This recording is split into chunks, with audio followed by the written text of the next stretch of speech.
Live. Everywhere. On netrootsradio.com.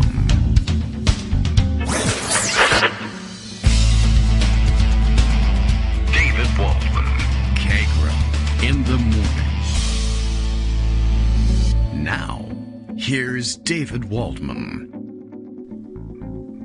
Hey, good morning, everybody. How you doing? It is September 13th, and I forgot to tell you what date it is. It's Tuesday, so that you know, and you can go to the office if you work during the week. Tuesday, September 13th, unlucky 13, Tuesday the 13th, everybody worries about 2022. Time for another show, and time then for us to decide what is important and what to talk to you about, and we don't really know. There's no way of knowing. But responsibility for that in the last segment of the show belongs to Joan McCarter. So there you go. I only have 3/4 of the responsibility here, and I guess it's now time to shoulder it. I am watching the Twitter machine. I see what people are talking about. Some of it is the royal family, so I don't really have very much more, I hope, to say about that, although I keep diving into it every once in a while. And by the way, confession to make, I do find the rules and the procedural stuff about the succession, and of course how weird that family is, and how weird it is that families kill one another to become the sovereign of one or another of these countries. I am fascinated by that aspect of it, and a lot of it, but I'm not like a big royal watcher. I keep saying that, but then I keep talking about this stuff. And mostly it's because I think it's so weird and fascinating that so much of what happens in the country, even though they're not supposed to be involved in politics, turns on what these people are doing, and then that there are weird rules of succession just means it's just sort of like a shiny object for me. And just as there are weird rules in our own country about special elections, or where the mace is, and whether or not the House is in the committee of the whole House on the State of the Union, or resolved into the House itself for consideration of bills, means what stage they're at. All of that stuff is very fascinating to me. And like I said, the fact that people used to murder their own families so that they could become, of course, the next target for assassination seems fascinating enough to me. And I don't know. All right, but other than that, not too interested in that. Also, let's see, can't offer you any coverage of the Emmy Awards because I recently found out they took place last night. I saw a lot of chatter about it actually last night, so I was aware of it. And there were some big winners, and I don't really know very much about them. I don't think I've watched. I don't know who's nominated. I don't know who was nominated. I don't know who won, except for one woman who won for a show that I think I've heard of, and I'm not sure, but apparently it was very good because she won an Emmy for it, and she sang her Emmy acceptance speech. I saw that, but I can't tell you. You all know who it is, I guess, by now, if you pay attention to such things. Well, congratulations to that person, and that was pretty gutsy to do that. I guess that's why it took you so long to get yourself together between the emotion and the should I be doing this? Should I sing this? Am I okay to do this? Yeah, you're okay to do it. Came out pretty good. So, I don't know. I think the show, I believe, is Abbott Elementary. Is that the right name? I hope I have the name correct. The woman who won has 3 names. This much I know, and that's it. I think I might have watched an episode of the show, but I may be confusing it with some other show. And I think I watched the first one, the pilot, and I didn't like it very much, and I never went back. But okay, everyone else likes it better than I do. So much so that Emmys were won, and that's pretty cool. All right, so I'm okay with that. I hope I haven't. My Twitter feed hasn't been showing me this. I imagine that, of course, because this was a woman of color who has won this award, that somebody somewhere is angry about that. That there's a whiter show that should have won more of those awards. So I hope that that's confining itself to the racist corners of Twitter, or I hope it's not even happening, but I imagine it is. My pleasant corner of the internet is very happy about the award and who won, so I'm happy too. And that's it. That's all I know about it. That's not the focus of the show. Other things have been happening, of course, that will remain the focus of the show. Unfortunately, that includes the former guy, Donald Trump, and his 18 criminal cases that are ongoing at any given time, which is an indication of, level of criminality in his administration. As a matter of fact, I think I did see somebody tweeting by a clip of Sean Hannity's show in which, in a bit of a self-own, I suppose, or own of Donald Trump anyway, he was attempting to show, I think in the clip, how obsessed, in his view, how obsessed Democrats were with investigating Donald Trump. Why, just look at these lists, this running list of congressional, criminal, and civil cases proceeding against Donald Trump at any given time. And you can see how obsessed the Democrats are with persecuting him. And others viewed it, not in his target audience, but the rest of us viewed it as, look at this list of crimes. Donald Trump should stop criming, but he can't. And I guess that didn't occur to anybody about the optics of what that would look like, but so much the better. We all get to enjoy that. And if you haven't seen it, you'll probably continue not to see it unless it scrolls through my timeline again, in which case I'll grab it so I can share it with you later. But that one I didn't put aside. What did I put aside? Well, let's see. More activity in the... oh, look at this. I have two stories about the same thing, both illustrated with this, or same or similar photos, and I was dumbfounded by that as I opened up Pocket. More fights and filings and arguments and things put forward for at various levels of contention. In the Mar-a-Lago document thievery case, also still no word on exactly what the TFG is doing in VA, having landed at IAD the other day, and not letting anybody know exactly what his schedule is. But he did in fact turn up at the Trump National Golf Course right here in Sterling. I mean, he can slip in and out unnoticed, even with sirens blaring. It's a mile away. So I don't necessarily hear and see it every time he moves back and forth. But the interesting thing was, let's see, by the morning, we were seeing pictures of him tootling around in a golf cart. So everybody said, all right, he's playing golf. Then everybody noticed that the pictures were, in fact, of him driving the golf cart around and a couple other carts, and this collection of like 9-10 guys, some plausibly dressed for golf, but others basically in just... I don't know. I wouldn't call it business casual. I would call it golf casual. Is polo shirts and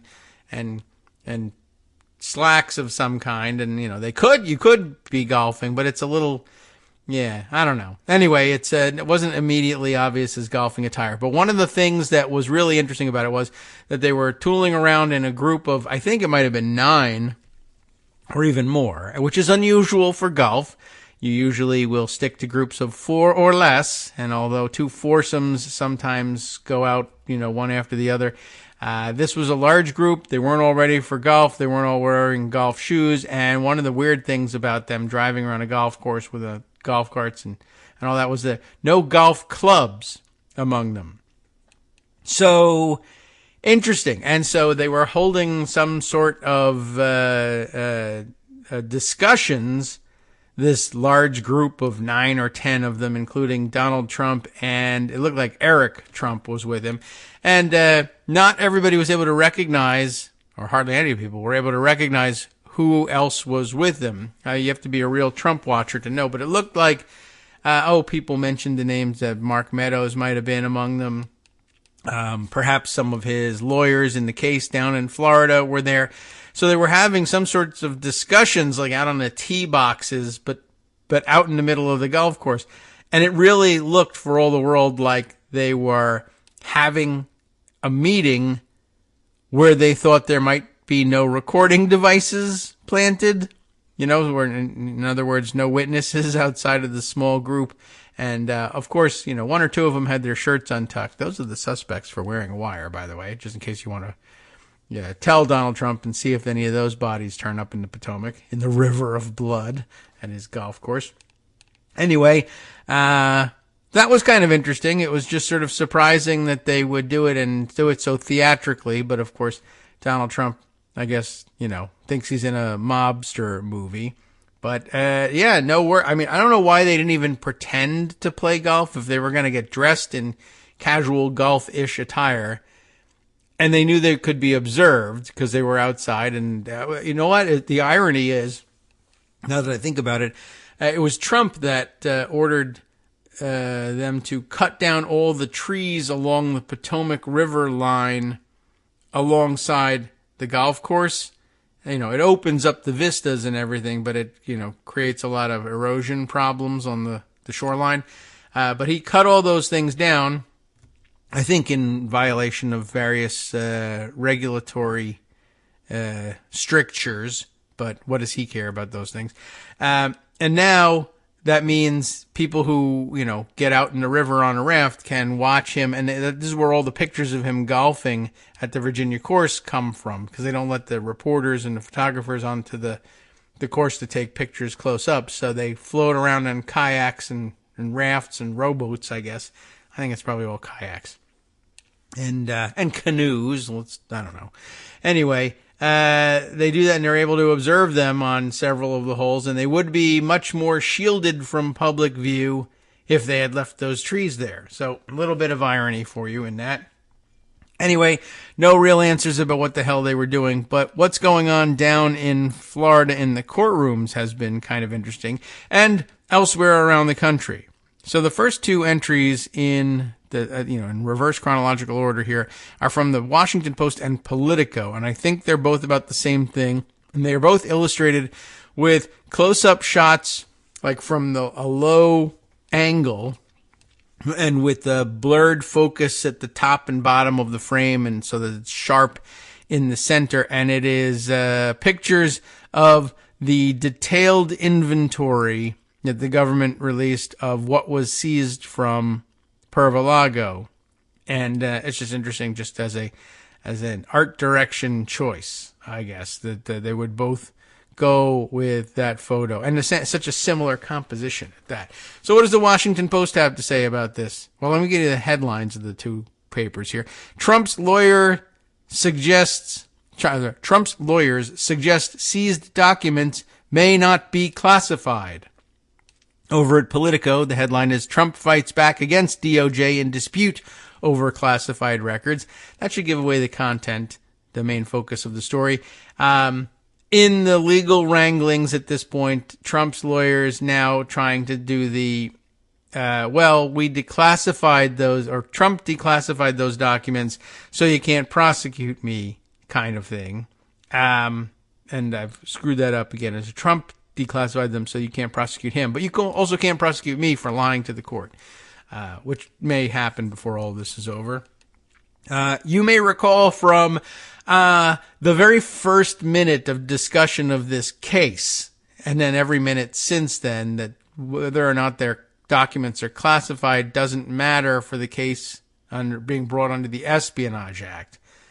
But for some reason, they still think that's interesting, and they still think that the president can, in fact, simply declare something classified and unclassified back and forth at any time with no paperwork whatsoever behind it. While I guess there's a grain of truth is what's emerging finally in the idea that a president can order something to be declassified. Doing so is supposed to set in motion all sorts of paperwork to follow up, such that everybody else in the world will be able to tell from here on in that these documents are in fact declassified, and it wasn't just, something dumb the president said. It's not the word of the president that completes the act. It's that I guess the word of the president can initiate the act. But, we're all about procedure here. And if nobody follows up and there's no follow-up paperwork that will let the rest of the world know, that these documents are declassified, it starts to look like it was just garbage and just a post hoc excuse for having been caught with your hands in the cookie jar, and it doesn't even matter under the statute that you were caught with. So who cares? But anyway, this is something that they're arguing. But I think all the papers that are covering it are noting that the briefs filed by the lawyers, who are first in line to get clobbered if they just flat out lie to the court, the lawyers are still kind of dancing around and refusing to say outright that the former president, and they keep referring to him as the president, they will not do the former thing. They're flattering their client.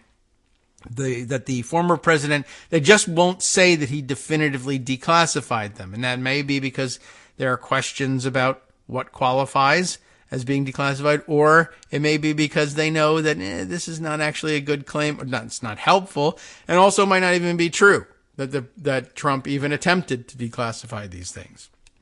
Because there's no record, there's not even any record of his having made an attempt, really. So anyway, they keep dancing around it and not saying definitively what's going on. So in addition to that, I guess more developments in reading the pleadings since then, because in Pocket, I told you the Washington Post headline that's up at the top here is Trump's lawyers suggest seized documents may not be classified. But when I switch over to the original view, we have a new headline. So things must have changed in terms of their focus. This time it now reads, Justice Department says it would accept Trump's candidate for special master. This was the one that Greg mentioned yesterday. Raymond J. Dearie, a former chief federal judge in New York, could potentially launch a Mar-a-Lago document review. That's the one of the two people suggested by the Trump lawyers for special master, and the one to which the government has indicated, at least preliminarily, that they will agree, which I guess caused the evening talkers on the Fox News channel to complain that there was something wrong with Raymond Dearie. Now this was Trump's team's suggestion, but now it's no good because apparently Raymond Dearie signed off on the FISA surveillance of Carter Page, which they, in Trump world, consider to be all part of the Russia hoax. And so why you would nominate him, I have no idea. And but you did. And, well, you know, that's where Trump's problems start. He has to speak and issue some sort of an opinion, and that gets him in trouble. So Devlin Barrett and Perry Stein have written this piece. It's illustrated with another screenshot of the various pleadings in the case, printed out and laid out on a table very artfully. The Justice Department filed court papers Monday signaling that it would accept a former chief federal judge in New York as a special master charged with reviewing papers seized by the FBI from former President Donald Trump's Mar-a-Lago residence and club. U.S. District Judge Eileen M. Cannon must approve Raymond J. Dearie's appointment for the document review, which has stalled the Justice Department's criminal probe in order to go forward. Dearie was proposed by Trump's lawyers last week amid a battle over whether a special master should review the documents to determine, you know, what they were supposed to look at. Dearie, 78, still serves as a judge in Brooklyn federal court, albeit on senior status, which means he can take a reduced caseload if he chooses. He was the U.S. attorney in Brooklyn in the 1980s, a time when the office's workload was dominated by the pursuit of mobsters, gang leaders, and financial fraudsters like Donald Trump, but they weren't doing him in Brooklyn. So Dearie was nominated to the federal bench by President Ronald Reagan and became one of the most highly regarded jurists in the Eastern District of New York. He previously served on the Foreign Intelligence Surveillance Court, which oversees sensitive national security issues. So, I mean, how do you object? He's nominated by St. Ron. Been around a million years, by the way. There you go. That's the doctrine of naming younger judges, right? Ronald Reagan's been gone for decades, and this guy's still a player in the news. He previously served on FISA. I think Greg noted that too. So something, but he knows something about classified documents, may even have security clearance necessary to review some of those documents, if not all of them. It now falls to Cannon to decide whether to appoint Dearie to be the special master. She also must resolve disputes about how the special master should proceed, including who will pay for the special master's work. You know that the Trump people say, well, the government should split the cost with us. And I'm sure the government is arguing, we didn't want a special master. We think the cost for a special master should be zero. These guys wanted the special master. They're billionaires, allegedly. Let them pay for it. But I'm sure that Cannon will decide it's more than fair for you and I to pay for the special master demanded by the billionaire criminal. So that may be where we land. Let's see. Who will pay for the work, whether the review will include an examination of classified documents, and whether to lift, at least temporarily, the judge's prior restriction barring the FBI from using those documents in its ongoing investigation. How the judge rules on these outstanding issues. They are outstanding, fabulous issues. Could well determine whether Trump's fight with the Justice Department gets further entangled with appeals. Cannon agreed to the appointment of a special master on Labor Day and barred the Justice Department from using any of the more than 11,000 seized documents in its criminal probe until they had been reviewed. Justice Department, or Justice Department, as some people call it that, then asked the judge to exempt about 100 documents with classified markings from that order, citing an urgent need to be able to examine them and address any national security concerns raised by them being stored outside of secure government custody. On Monday, Trump's legal team responded to the Justice Department request by suggesting in its own legal filing that some of the seized documents that were marked classified may not be, and that the former president may have the right to keep materials in his possession. Why do they argue that? Because then they won't be in trouble. But do they have any basis for saying so? No, it's just sort of, what if we say that and a judge who loves us says, all right, I don't really know why, but sure. Well, then we would win. So why don't we try that? In what at its core is a document storage dispute, says the Trump legal team, that has spiraled out of control, the government wrongfully seeks to criminalize the possession by the 45th president, let's just say the former president, of his own presidential and personal records, the Trump lawyers wrote in their own court filing, arguing that prosecutors are trying to limit any outside review of what it deems are classified records. The filing, submitted by the Trump lawyers Christopher Kise, we still don't know if that's how he pronounces his name, but Lindsay Halligan, I don't think we know her yet, do we? We must have heard of her, but I can't remember her. Evan Corcoran and James Trusty argued that the government has not proven that the materials marked classified are actually still classified, although really shouldn't it be up to you to prove that they're not? Sure. It said prosecutors are overstating the national security concerns and that there is no indication of any purported classified records being disclosed to anyone. Stephen Aftergood, a security specialist at the Federation of American Scientists, said those legal arguments do not accurately reflect how the government protects presidential records and sensitive national security information. Yes, we've been through this. The arguments are about things that the former president wishes are true but are not, said Aftergood. Thank you. That's about as clearly stated as it could possibly be. Aftergood, by the way, from 1991 to 2021, directed the FAS Project on Government Secrecy, which tried to reduce the scope of national security secrecy, so he's kind of on that side, and promote public access to government information. An impartial judge will not have difficulty dismissing most of these arguments, but that might not be what we get, I would add. And I did add it. The Washington Post has reported that among the documents seized by the FBI was one describing a foreign government's military defenses, including its nuclear capabilities, according to people familiar with the situation, who, of course, wouldn't put their names on the record. Those people also said some of the seized documents detail top-secret U.S. operations that are so closely guarded that many senior national security officials are kept in the dark about them. The Justice Department has said in court filings that among the 100-plus classified documents taken in August, some were marked HCS. Those are the ones that have human control systems, or HUMINT, human intelligence control systems. Systems, of course, used to protect intelligence gathered from secret human sources. And I love the secret humans, don't you? There were also dozens of empty folders marked classified according to government inventory filed in court. That was a bit of a mystery. In their filing, Trump's lawyers also said the government's investigation of the documents should be centered around the Presidential Records Act, a civil law that says presidential records belong to the government, not the individual president. That doesn't sound like it's great for them, but at least it's not criminal. Trump's attorneys wrote that their interpretation of parts of the act suggests that Trump has an absolute right to access his presidential records.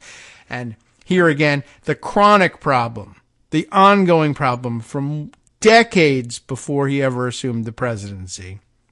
Donald Trump does not, and by all accounts cannot, distinguish between ownership and possession.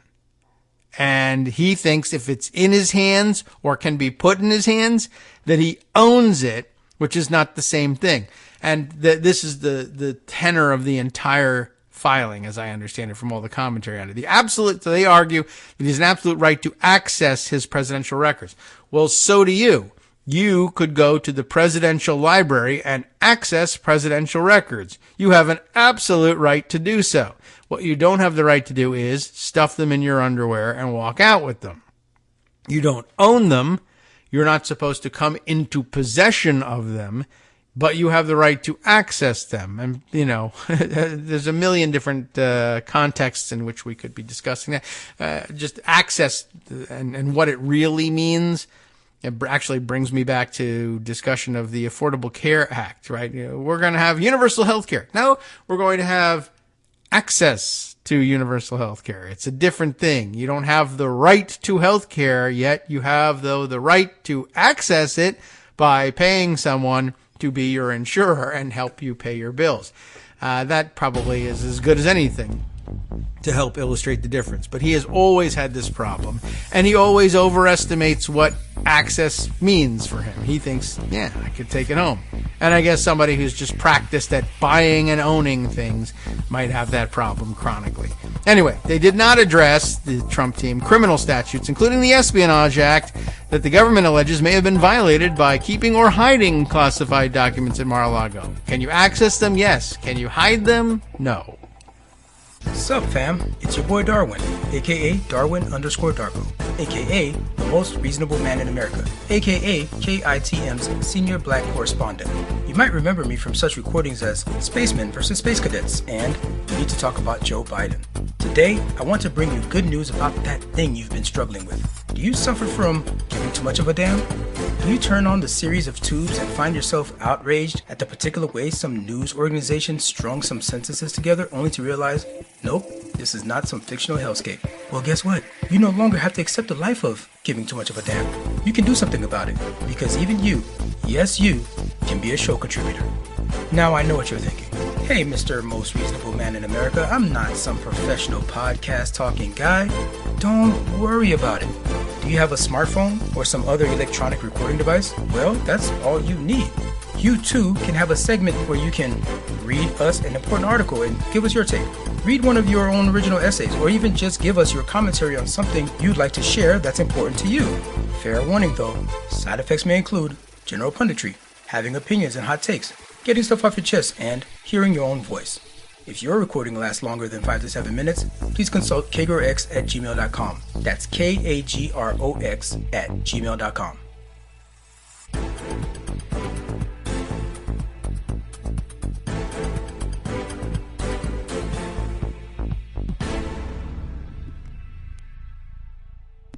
Having a hell of a time getting the microphone to allow me back on the air. Once you screw it up once or twice and then try to press the button, then every press is, awkward and weird, and you end up not being able to engage the thing. But also, and I've said this 100 times, I guess it's probably time to buy a backup microphone and have it on hand in case this thing ever goes kablooey. I think this was one indication of the aging out of a previous microphone. So, all right, note to self, got to get on that and really have it on hand. And I probably won't, and then we'll have a big disaster one day and there will be no show. Sorry, everybody. I apologize in advance. That's just the way these things work. Okay, let's see. We were still in the middle of the Washington Post piece, although I was at the point where I was beginning to wonder A, how much longer this would go on, and B, whether there was anything new in it and whether I should keep going with it. Let's see. Well, we might as well describe all of the arguments being made, and because it'll give you some idea of where they are. They're exactly where you would expect them to be, given how they've handled every other legal proceeding along the way. All of the election cases were very similar and similarly handled in that they were mostly fantasies about, and I guess documents in which, in some cases, real lawyers and in some cases, not so real, Kraken weirdos, were filing actual legal documents claiming essentially as legal theory a prettied up version of the addled fantasies that Donald Trump has in his head about how government works and what the powers of the presidency are. I can do anything I want. So I want you to put that down. First of all, we should be opening. Our first argument should be the president is the president. He can do whatever he wants. And that means take documents, fake documents, make documents, lake documents, put documents in a lake, whatever it is that you might, fake documents. We did that with the electrician votes. All right.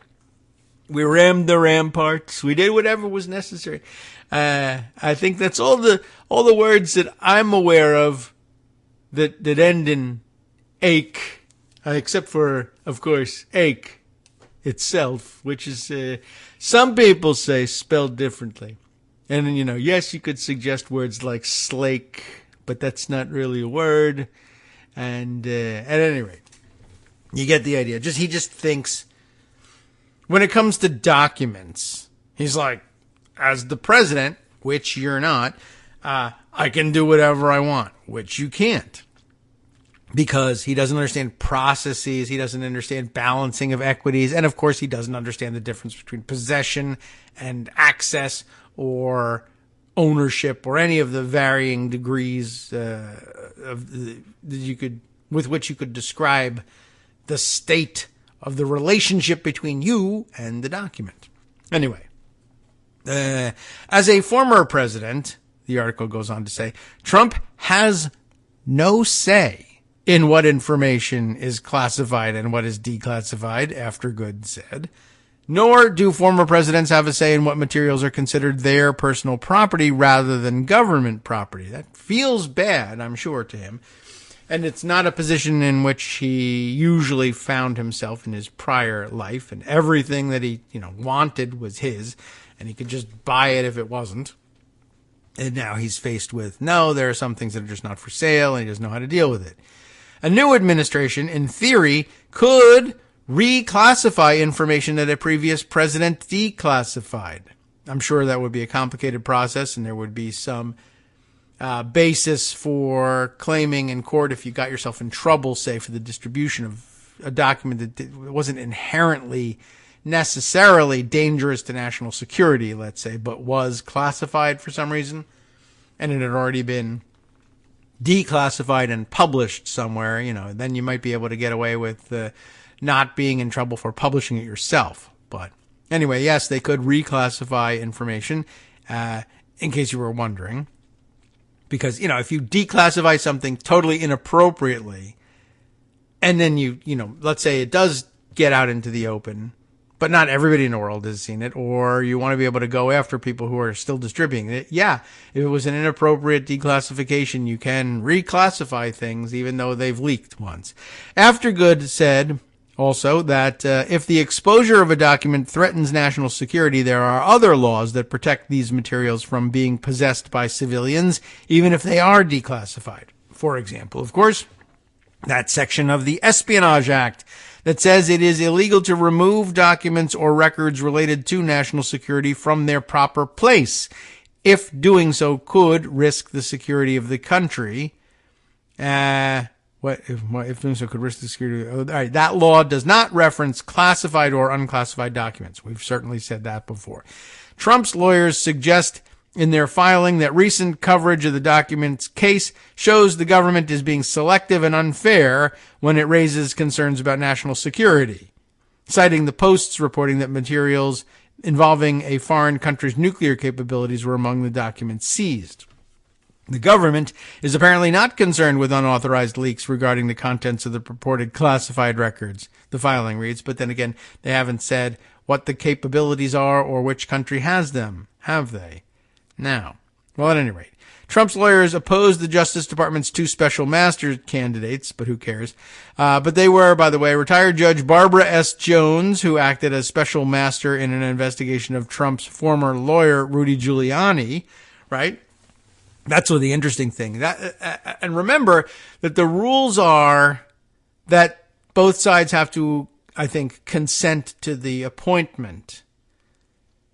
And so at some point, Giuliani, anyway, if not Trump directly, consented, I guess, to the appointment of Barbara Jones as the special master in his case. And remember, my suspicion is that they came up with the idea for even asking for a special master based on, I think Trump approved it as a strategy because he remembered, believe it or not, that there had been a special master in Rudy Giuliani's case. Or maybe they told him, the special master like they had in Rudy Giuliani's case. Oh, okay, if Rudy had it, then I think we should have it. We should, at least, right? We're the president. He's just a schmuck. And he had a special master. If he gets a special master, I want 2 special masters. Probably. Anyway. And the special master in that case, Barbara Jones, somebody that Giuliani agreed to. I don't know whether Giuliani felt like he had to or actually had to consult with any Trump lawyers before going ahead and agreeing. I think he probably exercised some degree of autonomy on that. But she was acceptable to Rudy Giuliani, who was over a barrel. Granted. But now, I guess, they have the opportunity to object, so they do. Who else did the government suggest? Thomas B. Griffith, retired appeals judge for the District of Columbia Circuit. The Justice Department opposed one of Trump's proposed candidates. That was Paul Huck Jr., not Hack Jr., but he was rejected as a hack. But Paul Huck Jr., a former deputy attorney general for the state of Florida, citing his lack of judicial experience. Judge Jones, Griffith, and Deary each have substantial experience during which they have presided over federal criminal and civil cases, including federal cases involving national security and privilege concerns, the Justice Department's filing said. The legal battle is the culmination of the fight over the records taken from Mar-a-Lago. You know all of that. Does this add anything at the end of this? No. You know all of this nonsense. And the provenance of how these documents came to be at the center of the controversy, so we can be done with that. What does Politico have that Washington Post doesn't? Anything? Let's see. Well, for one thing, we haven't gone back to the original yet. Have they kept the original? No, they changed their headline too. Now reads, Trump and DOJ near agreement on expert for review of seized records. Prosecutors said in a filing they did not object to one of the special master candidates proposed by Trump's legal team. That's Deary. Okay. Standard introductory stuff that goes over most of the same material.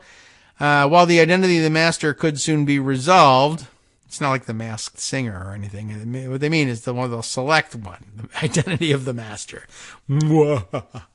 Anyway, Trump and prosecutors remain at odds.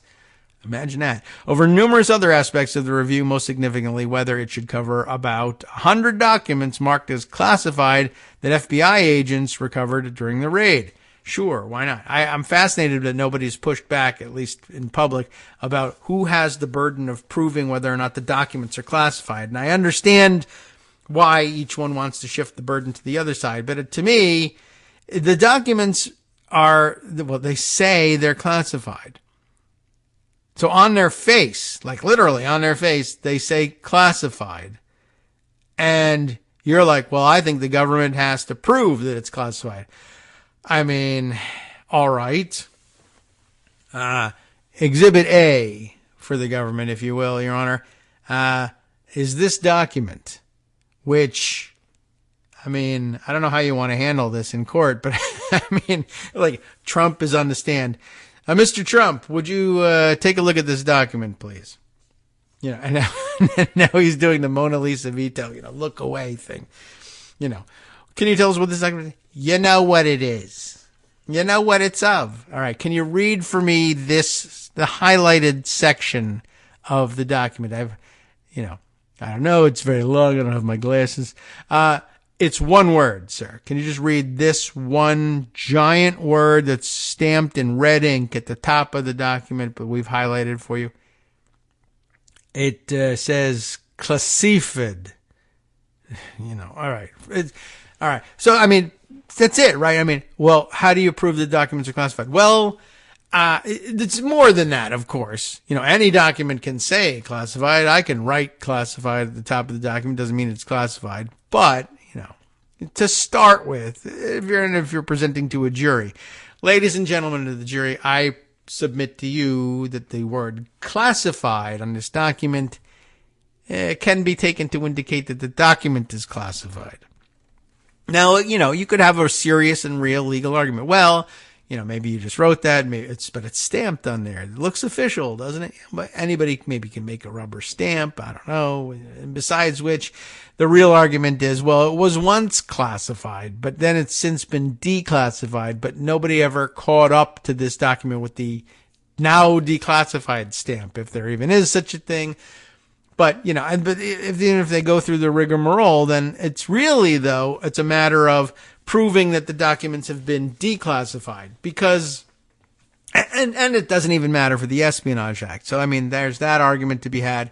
But, so who does own the burden of proof here? To some extent, I guess the government does have to prove if they're going to charge him for having classified information, but I'm not certain that's in any of the charges yet.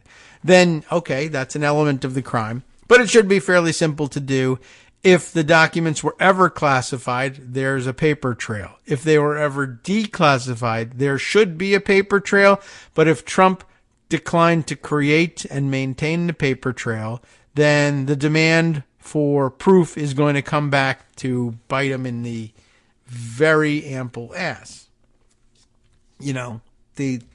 Because it'll be like, well, this was your own fault. You said you declassified it, but you never did any of the work to declassify it, and that, there's a national security implication for that. And you were sloppy with national security information. In this case, not the classified information itself, but the classification and declassification process.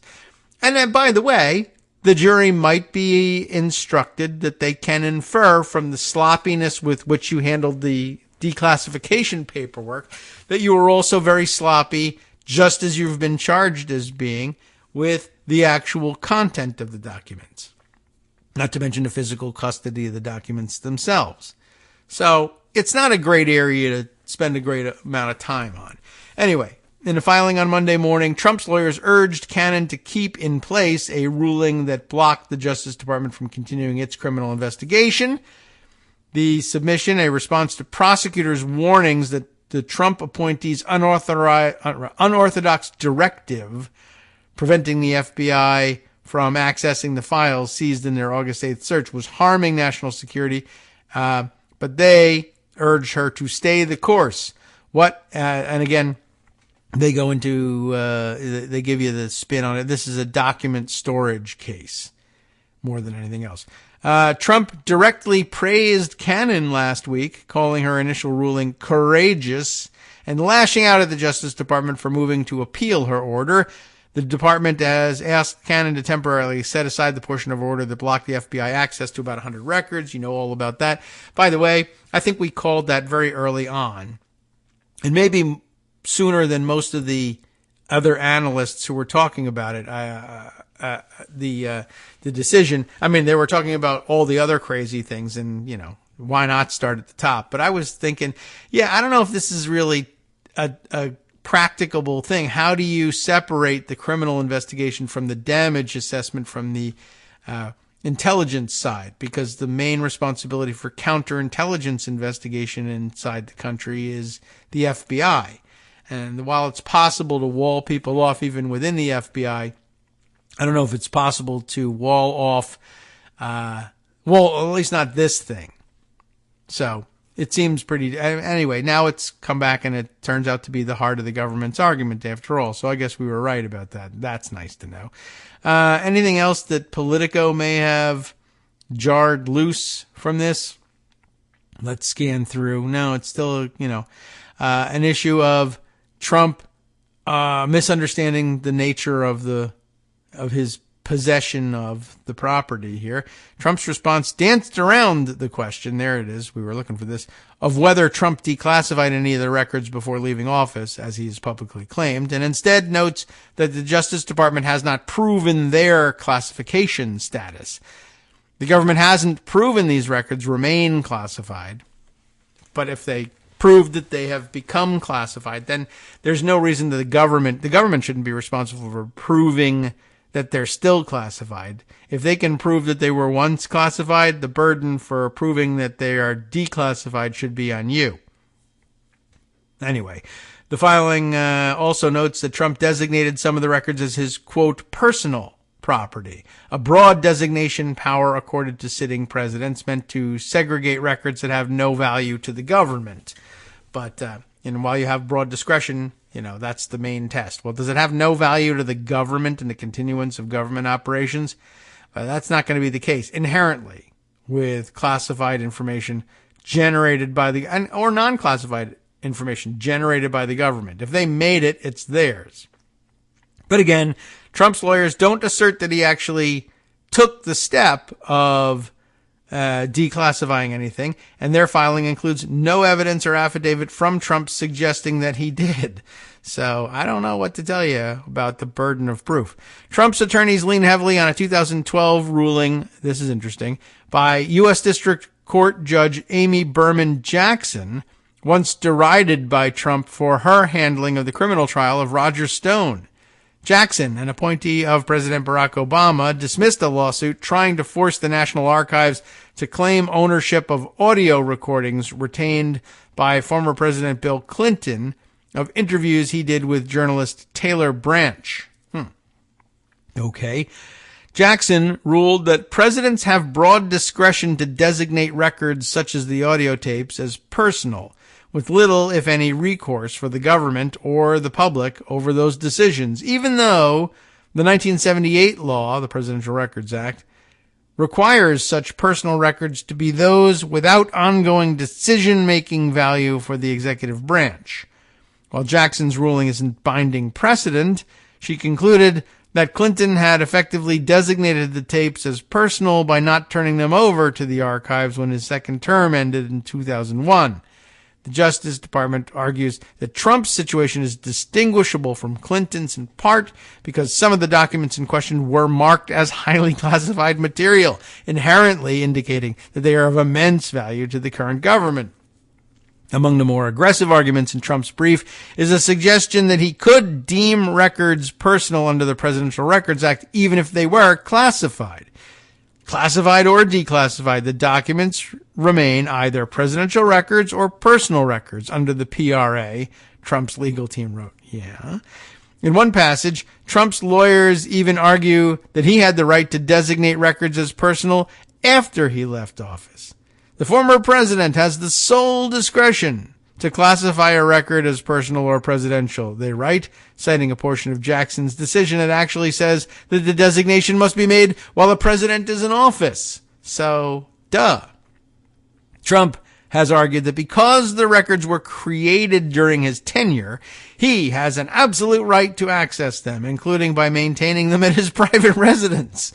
The government has contended that regardless of their status, the documents belong to the National Archives and under the control of the current executive branch.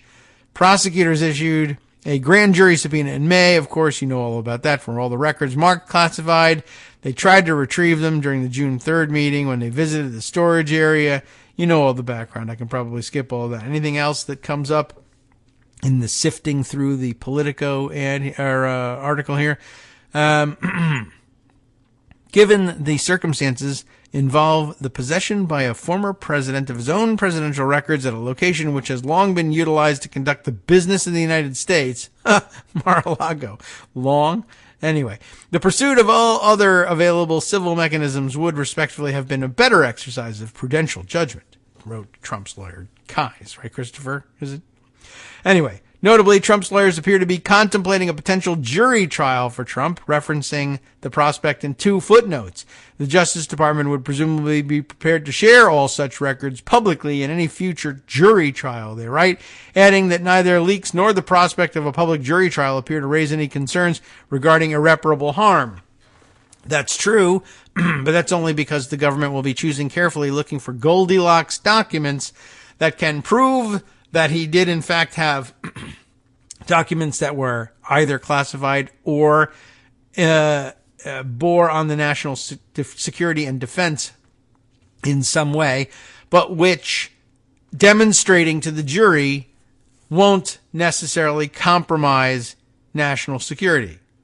And if they can come up with such documents, then fine. Does that mean that they are not, in fact, worried about irreparable harm to national security? No, quite the opposite. They went to great pains to identify which documents might be able to uphold their obligations to the court and to the jury, and also while establishing that he's had documents in his possession that bear on national security, but which don't present a tremendous risk if the contents were to leak from the jurors.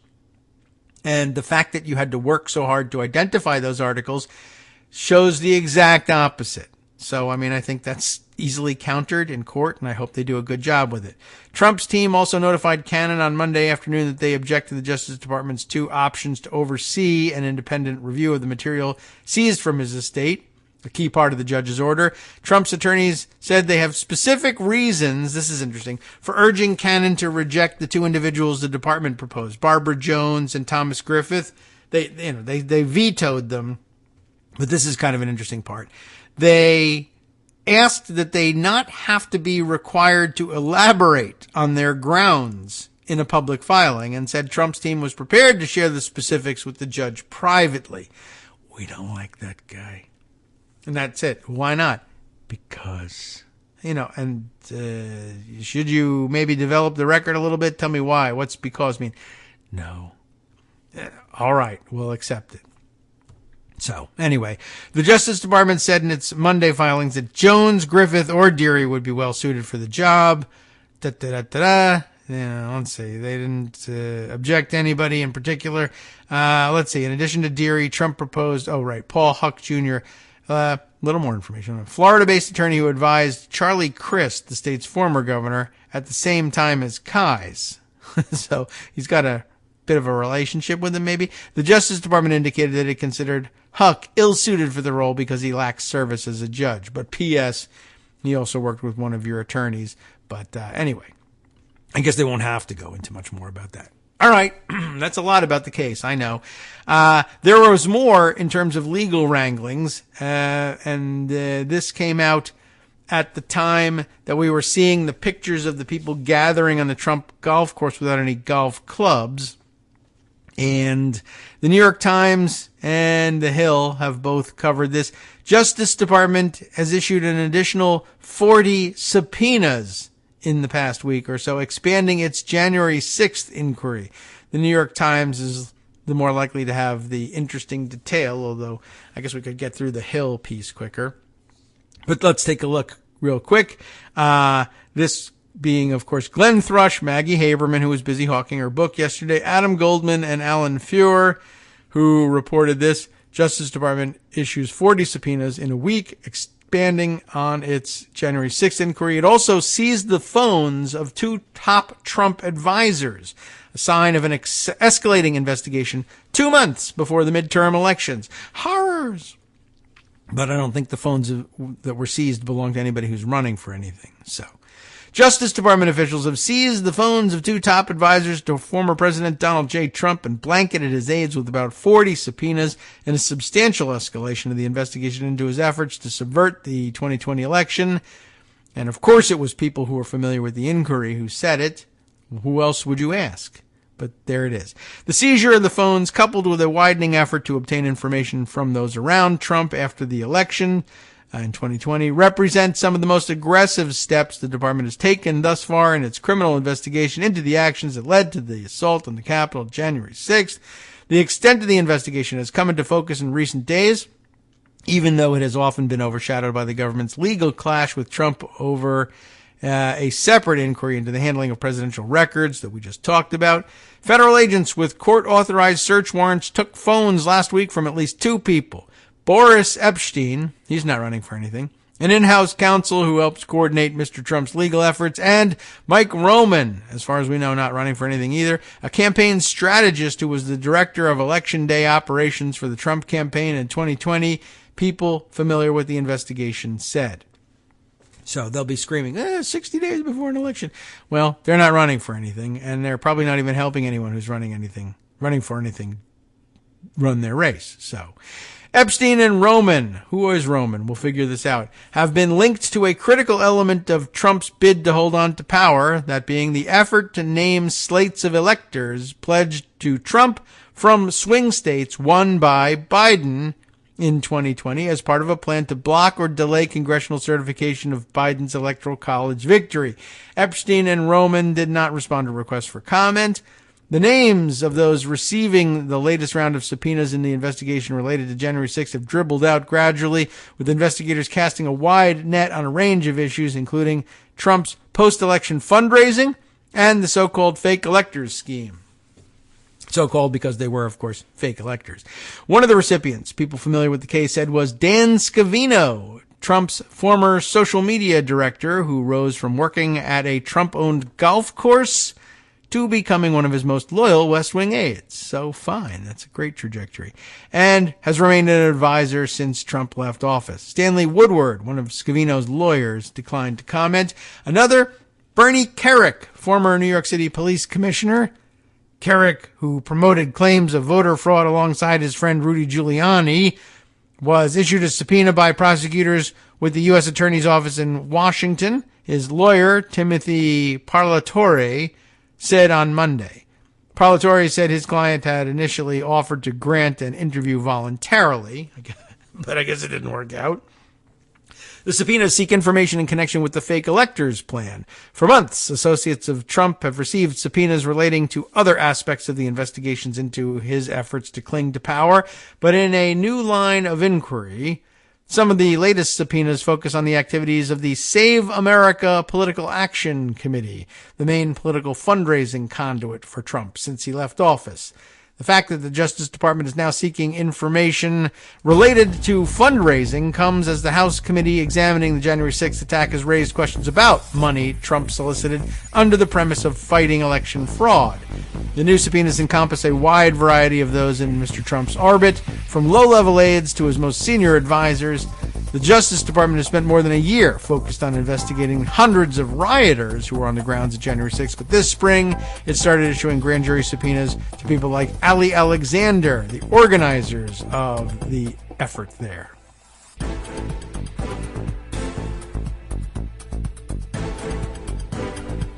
All right, welcome back now. Thanks for sticking with us over the break.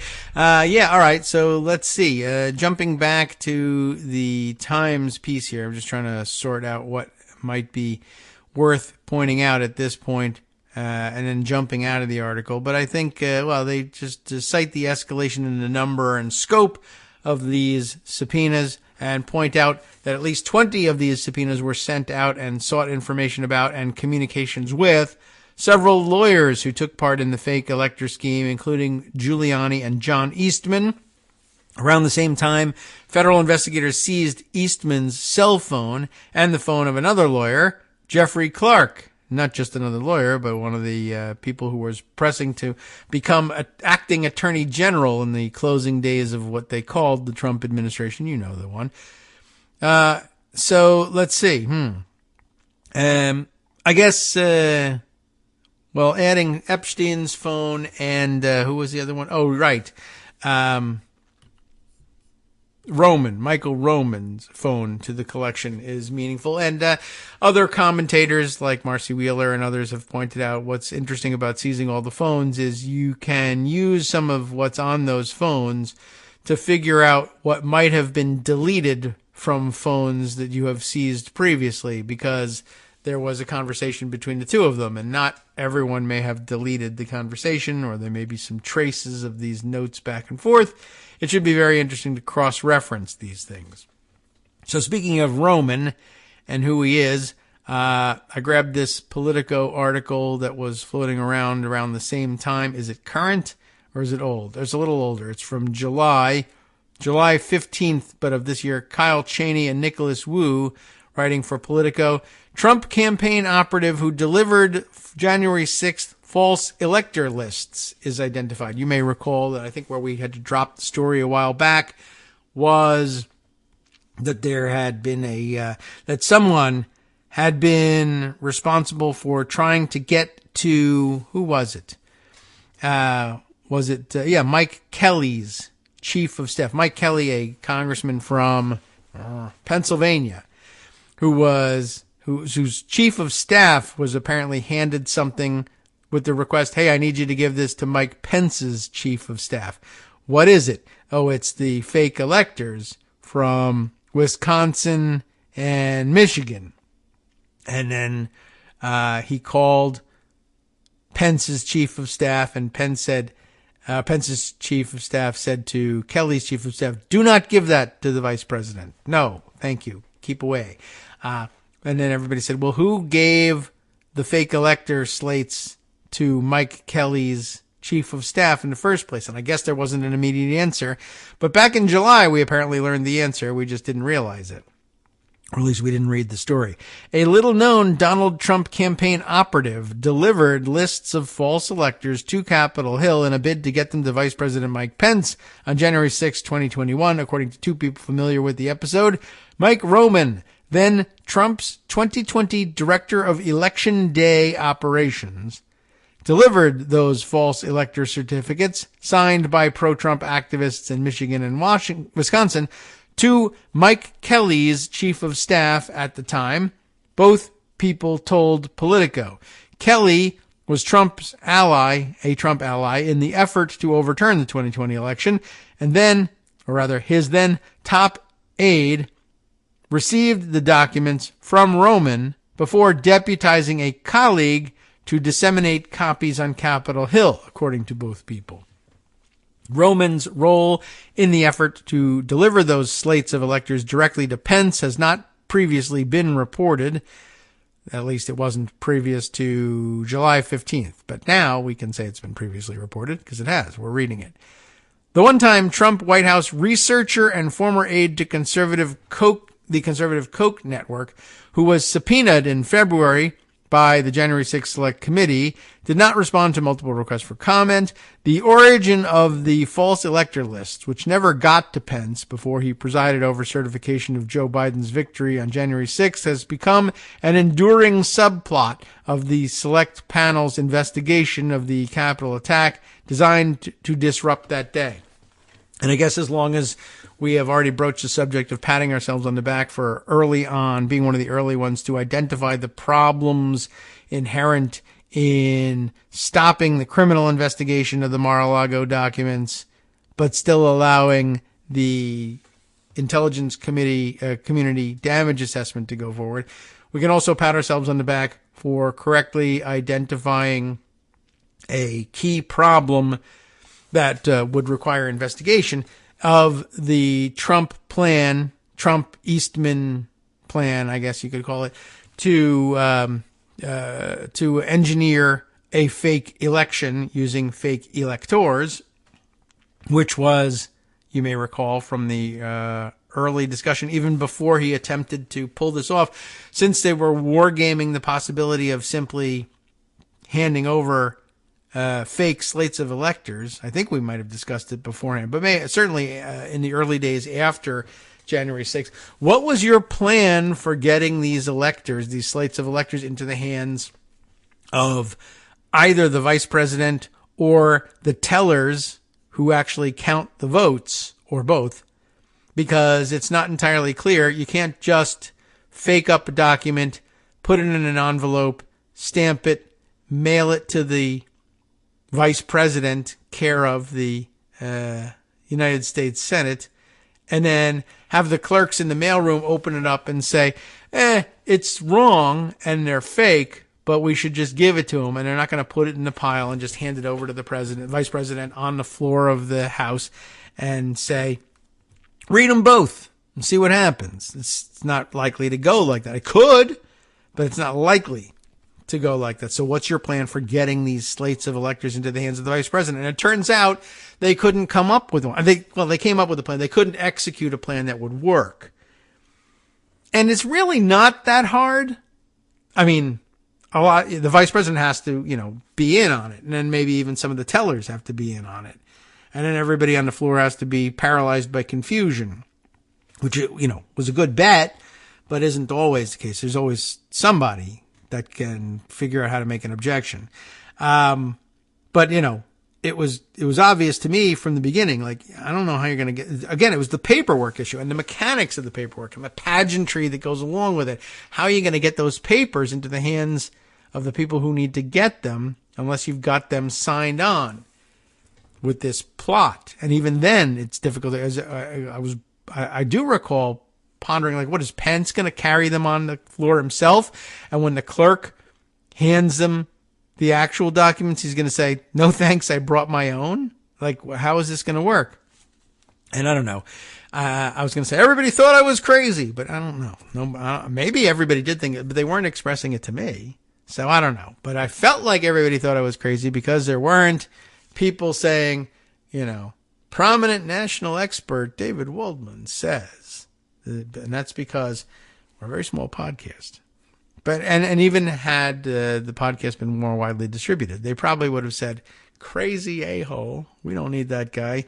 We'll talk to, our normal crew, the people who are already in the Rolodex. One time we put that guy on TV and he goes crazy about torture and said that it was the worst since the Spanish Inquisition. And then, we can't have that guy on TV anymore. And that was like 15 years ago. All right. The origin of the false elector lists, which never got to Pence before he presided over certification of Joe Biden's victory on January 6th, has become an enduring subplot in the panel's investigation. After the committee revealed the role of a top aide to Senator Ron Johnson in the episode during a hearing last month, Johnson said the false elector lists came from Kelly, who was repeatedly denied any involvement by his office in their distribution. They have changed their story from denying their involvement outright to now not denying their former chief of staff's involvement, said Alexa Henning, a Johnson spokesperson. So they're all fighting with one another about who handled these things. Congressman Kelly should be issuing Senator Johnson an apology for participating in the perpetration of false stories. Perpetration, really? Of false stories. That's what it says. Regarding Senator Johnson's minimal involvement in this matter. He's trying to escape. But I mean, if you took possessions of the stuff and said you were going to try to pass it on to Pence, that's what happened. It wasn't Kelly's chief of staff who called Pence's chief of staff. It was Johnson's chief of staff who called Pence's chief of staff. Now, Johnson's chief of staff said he got it from Kelly's chief of staff. Now, I guess it turns out the question became, well, who gave them to Kelly's chief of staff? And the answer to that is Mike Roman, the guy who just had his phone seized. This is taking a long time to get around to that fact. I mean, that's my own fault, but let me at least spit that out so that you know. Kelly has recently touted the results of an internal investigation, quote unquote, internal investigation that identified Matt Stroya, his chief of staff at the time. Oh, did you get to the bottom of that? That's what the name of your chief of staff was? Wow. Thank you. And he was the intermediary for the lists. That inquiry found that the lists were never passed from Stroya, now a Pfizer lobbyist, to Johnson's office. Oh, okay. Well, at least Kelly's inquiry says that. Kelly's office, in response to a request for comment, said Stroya had a previous relationship with the members of the Trump team and got contacted by someone linked to that team on January 6th. Meanwhile, the story doesn't hold up because what is Johnson's chief of staff doing calling Pence's chief of staff if he's not in possession of the papers? I could still see a reason for him to call and say, well, somebody wants to pass these things to you. He did make that call, right? Johnson's trying to weasel out of this, but I think he did make that call. Matthew got the information. That's Stroya. Kelly's current chief of staff, Tim Butler, said in an interview, there was another staffer here in the office who was asked to physically walk it over, and it's just those two individuals that were involved. Nobody else, right? Sure. Neither of those two individuals worked in Kelly's office any longer, Butler said. Kelly's office declined to identify the other staffer involved. Neither Roman nor Stroya returned requests for comment for this story. Both people who confirmed Roman's involvement in the transmission of the electors list spoke on condition of anonymity. Let's see. The January 6th committee's mention of his office's role put Johnson, facing a tough re-election race this fall, on the back foot. He later told a home state radio host, "My office's entire involvement in this thing lasted 70 minutes. I thought it was like a second or two. My involvement was probably seconds, maybe a minute or two." Roman's involvement, however, clarifies another piece of the puzzle behind Trump's effort to seize a second term he didn't win.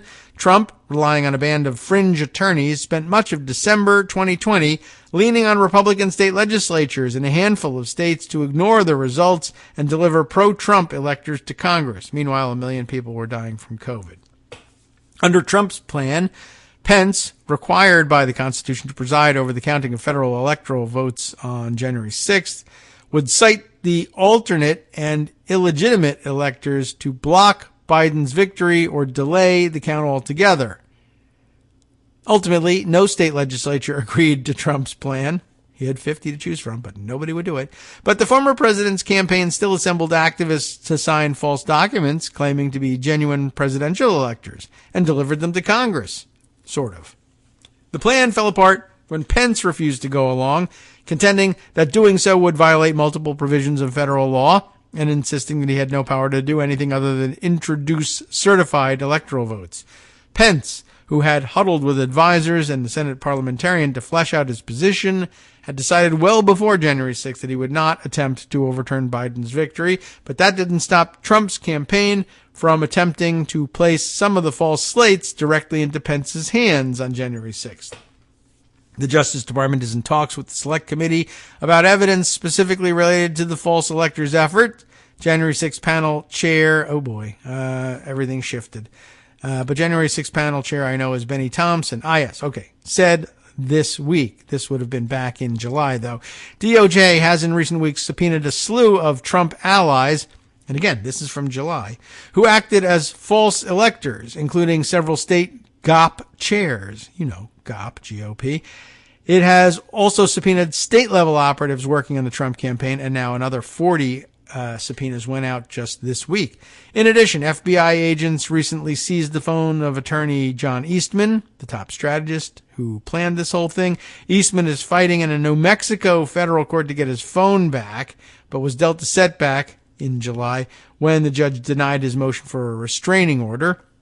When subpoenaing Roman, who is from Pennsylvania, the Select Committee cited records reflecting his push to convince Republican state legislatures to appoint pro-Trump slates of electors as part of a strategy to boost the losing campaign. The Select Committee, this was the committee was subpoenaing back in July. Now the DOJ is doing it.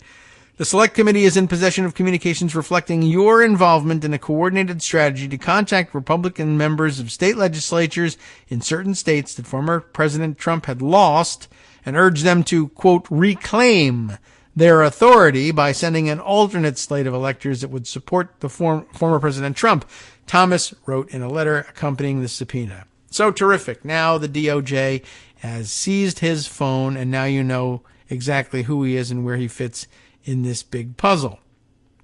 Okay. Wow. That's quite a lot to begin with. Let's sort through some of the other things that I had set aside. Where to go next? Let's see. How about this tweet from Daniel, everybody's favorite elections analyst, who had tweeted the other day. Let's see. Is this a long thread or no? No. But he had tweeted the other day that Michigan Republicans, this was back on September 9th, just tried a dress rehearsal to overturning future elections, but the state Supreme Court quickly stepped in. This doesn't mean they won't try again, but it has at least established one roadmap for how they'd fail. So, okay. And then another tweet about the story, which is linked here. What I didn't realize until writing this, the voting rights measure that the GOP canvassers tried to knock off the ballot. And you remember we were talking about they were trying to use the board of canvassers to undo the proper collection of a bunch of signatures to put measures on the ballot. And one of them was a voting rights measure. But the ones that they tried to knock off the ballot contains a section that is meant to constrain what GOP canvassers can do in the future. Talk about using power to keep power, right? We're going to block this thing because this measure would block us from doing the cheating we need to do to steal the elections. The piece that he refers to is in bolts, as in nuts and bolts of elections, right? Daniel Nikanian is the author of the piece. In this case, Michigan Republicans stumble in dress rehearsal for overturning future elections. Sounds important. Maybe we ought to read it. The state's Supreme Court restored abortion and voting rights measures, both, to November's ballot, rebuffing the game of gotcha gone very bad. But its composition could soon change. That would mean the composition of the state Supreme Court. So thankfully they got to this thing before the composition changes. And I think in the time since, both Michigan and, I can't think of the other state, but two states have had their Supreme Court chief justices announce their retirement. Although that set off a small panic, apparently in at least one of the cases, if not both, the vacancy can be filled immediately by appointment from the governor's office, and we're talking about a Democratic governor, I believe, in both cases. So the panic was short-lived, but still, the seat will be up for grabs shortly. Ever since allies of Donald Trump in Michigan failed to stall the certification of Joe Biden's win in 2020, they have pursued a methodical purge of elections officials who affirm the results. We have heard about that. Replacing them with new canvassers who wanted to overturn the election and who could thwart the will of the voters in the future. Conservatives put their cards on the table sooner than expected. With Trump's possible comeback bid still 2 years away, Republican members of Michigan's State Board of Canvassers last week blocked two proposed constitutional amendments regarding abortion rights and voting rights. They flouted the usually decisive recommendation of the state's Bureau of Elections, which had determined that both measures received more than enough signatures to appear on the November ballot. The state Supreme Court intervened on Thursday in a pair of 5-2 decisions that will put both amendments on the November 8th ballot. And we're glad of that. Michiganders will decide on that day whether to codify the right to access abortion in the state constitution and whether to expand ballot access by strengthening a slate of procedures like mail-in voting. The rulings mark a failure for Michigan Republicans' trial balloon for subverting future elections, whether the 2024 presidential race or the midterms. Once again, GOP canvassers weaponized their role in the long chain of custody over election processes, and this time they stayed unified long enough to halt routine procedures. But a majority on the high court did not blink, signaling that they are willing to act as a backstop and could again in the future. It was dangerous for democracy when canvassers in Michigan said, that is to say canvassers with a capital C from the Board of Canvassers, said they would refuse to certify the election results in 2020. Josh Douglas, a University of Kentucky professor specializing in election law, told Bolts, the Michigan Supreme Court's decision on both of these initiatives show that refusing to put these issues on the ballot was the same kind of overreach. For Leah Littman, a professor of law at the University of Michigan, the sequence of events at least establishes a precedent for how the state's high court could intervene after the 2022 or 2024 elections if GOP canvassers similarly attempt to block results. But that roadmap would only work if the court stays the same, she added. Two justices of the Michigan Supreme Court are running for re-election in November. Democrat Richard Bernstein, who voted with the majority on Thursday, and Republican Brian Zahra, Z-A-H-R-A, one of the dissenters. of only 2. It was 5-2 decision. The GOP would flip the 7-member court if it sweeps both seats. On the one hand, that would not have been enough to change Thursday's rulings since Republican Elizabeth Clement voted with the 4 Democrats. Still, the 2 rulings were handed down almost along party lines, and Clement did not write an opinion in either, leaving some uncertainty over how a higher-profile partisan confrontation over a presidential election would unfold.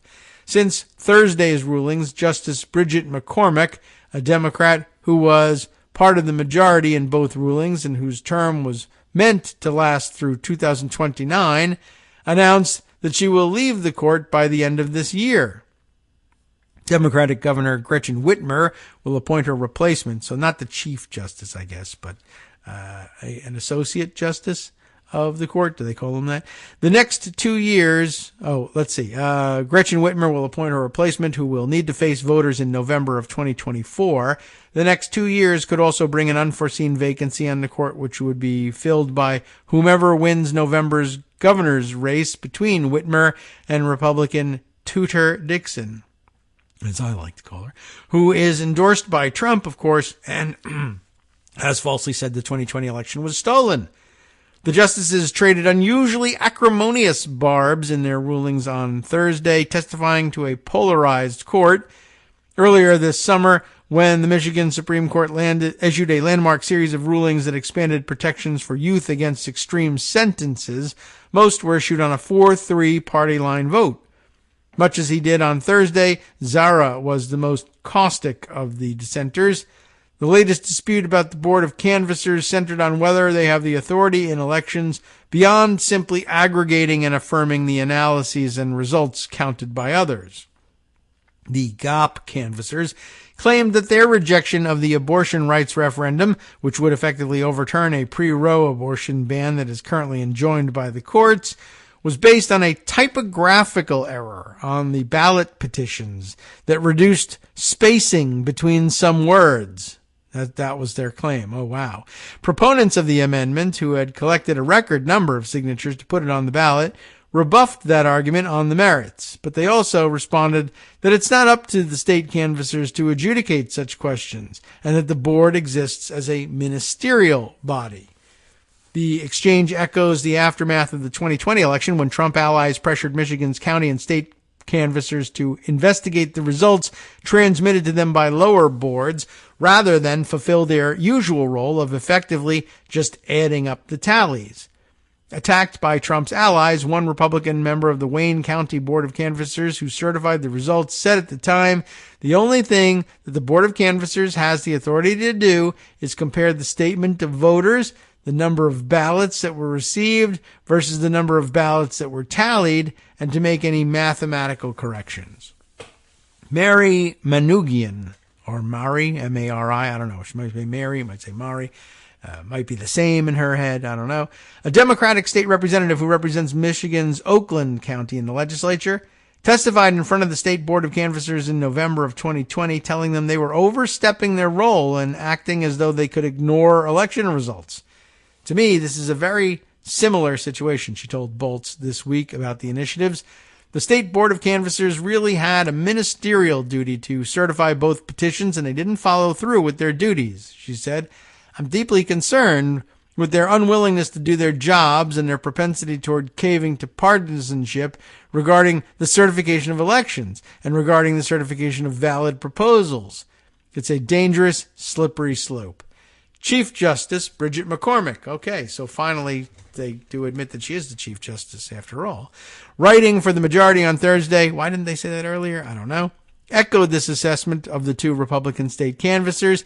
They would disenfranchise millions of Michiganders, not because they believe the many thousands of Michiganders who signed the proposal were confused by it, but because they think they have identified a technicality that allows them to do so. A game of gotcha gone very bad. Now we get it. She wrote in a decision on the abortion ruling, what a sad marker of the times. The court's rapid intervention this week could assuage some of the uncertainty that would be sure to follow if county or state Republican canvassers refused to certify Michigan results in 2024 and help stem the chaos. Trump allies hope to sow confusion as a strategy to justify extraordinary measures like having lawmakers step in. And in 2 years, justices could find it even easier to step in. One of 2 ballot measures the Republican state canvassers tried to block last week is worded to constrain their ability to thwart future elections.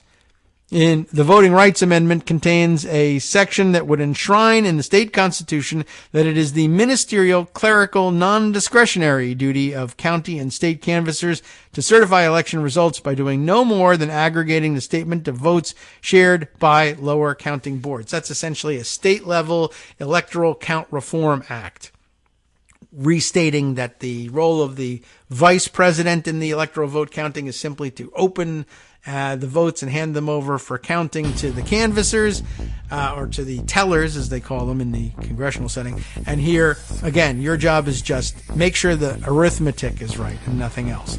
And in 2 years, Douglas told Boltz that if voters approve the amendment in November, it could add a layer of protection by giving state courts additional language to cite to force canvassers to honor election results. We got to cut it off here. There's a paragraph or 2 left we might be able to discuss on the other side, but we'll have Joan. Hi, it's me, David Waldman, the same guy who was just talking to you a second ago. Our Patreon subscription drive is still going strong, with over 175 monthly donors who help keep us on the air. If we've helped keep you going during the pandemic, why not return the favor and help us keep going so we can all be together for the next disaster? Patreon.com, Patreon.com, makes it easy to make secure, recurring monthly contributions to support our show. Patreon.com/KagroX gets you straight to our donation page. Maybe you'd like to thank us for keeping you sane during the Trump era. Maybe you're looking forward to in-depth explanations of what's going on in the Biden administration. Whatever it is that keeps you listening, we need your help to keep bringing it to you. And hey, if you happen to prefer using PayPal or even the Square Cash app, we're up and running with those options too. Thanks again, everyone, for all your support. We literally could not do this without you.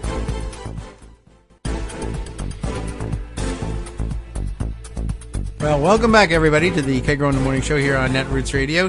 Joan McCarter is with us. I think we can call a close pretty much to the drama going on, or the reporting on the drama in Michigan, but an excellent job by the folks at Boltz explaining what was going on. I guess the summation of the last paragraph or 2 that I'd give you is, yes, this does appear to be this new voting rights initiative that they managed to get the Supreme Court in Michigan to reinstate on the ballot is supposed to be a state-level Electoral Count Reform Act that restates the role of the Board of Canvassers and says, no, you can't try to overturn the results of the election, just as the vice president can't try to do the same in counting the electoral votes in Congress.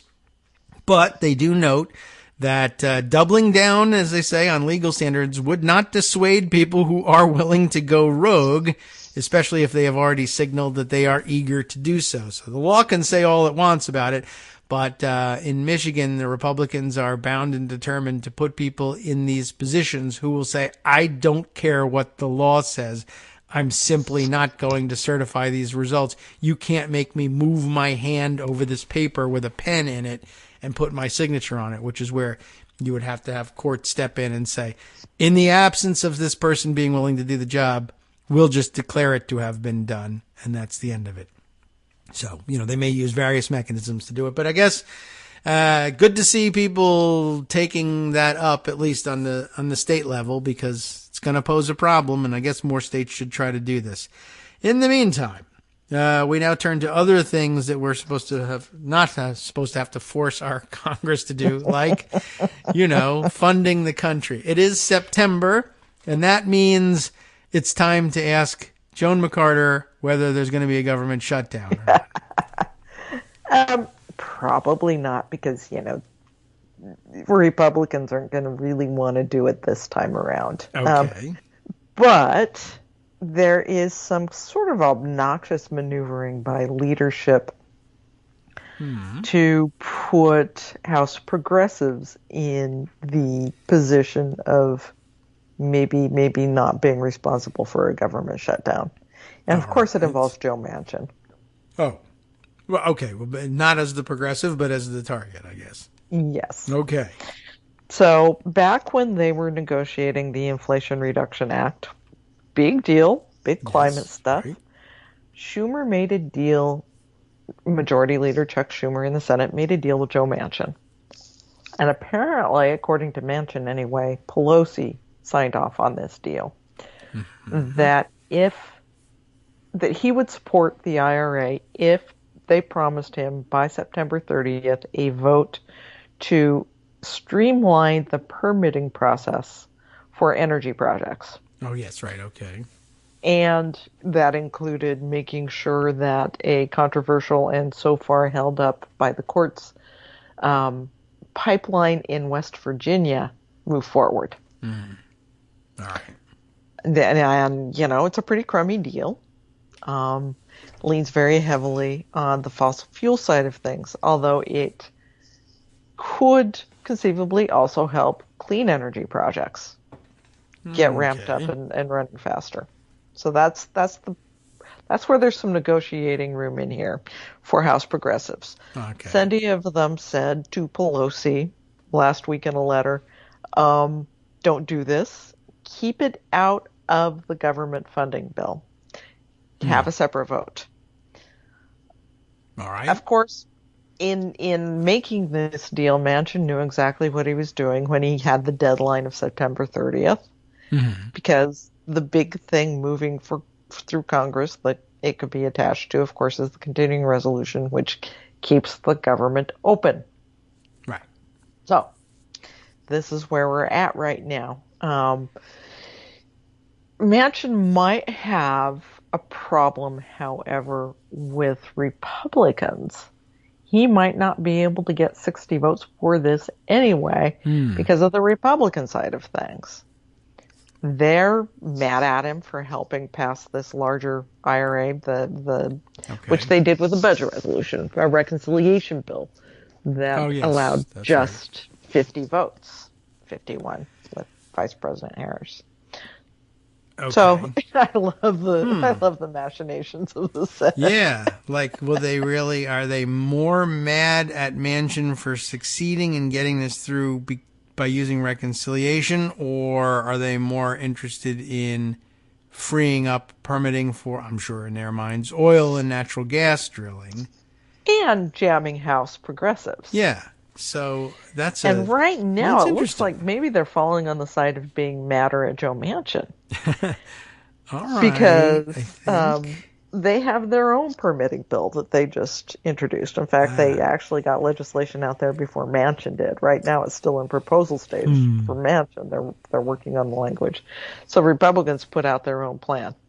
Well, and his junior senator, who is the junior senator in West Virginia? He's senior, right? Yeah, I think so. Capito. Right? Capito. Anyway, Capito wrote it. Yeah. Introduced it. Okay. Capito, Caputo. No one knows. I've heard Capito, Capito, and I never check. If she ever comes on the show, I'll allow her to say it the way she wants.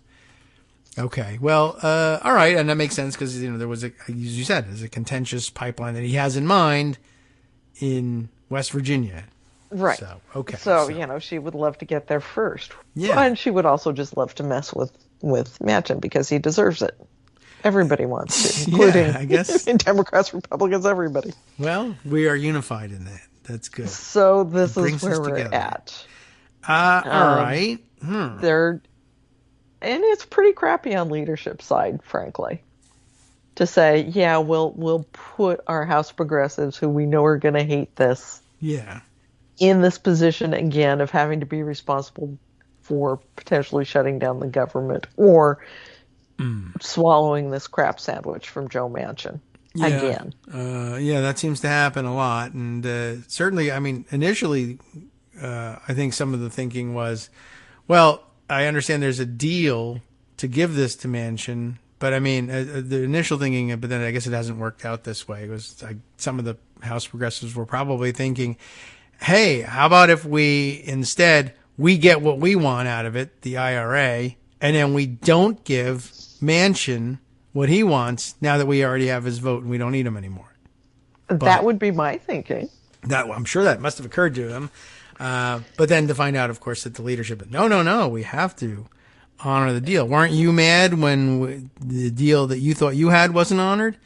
Well, yes, but we come out on the short end of both of these. Right.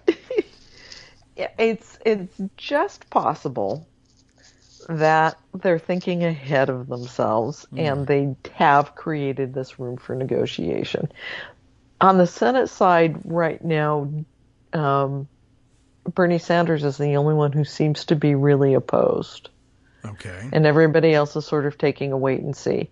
It is possible that they're looking at this and saying, yeah, we could really beef up the parts that would help clean energy, renewable energy permitting processes. Okay. Well, and dial down the fossil that. fuel side of it and make more people happy.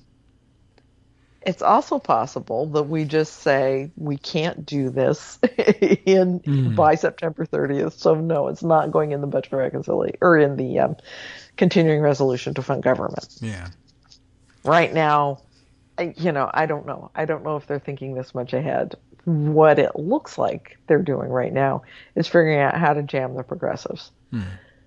So the Senate's going to vote first, which means the Senate puts in this Manchin thing that everybody hates and passes it at the last possible minute they can to give time to get it over to the House before government funding runs out and things shut down, so that the House has to pass it.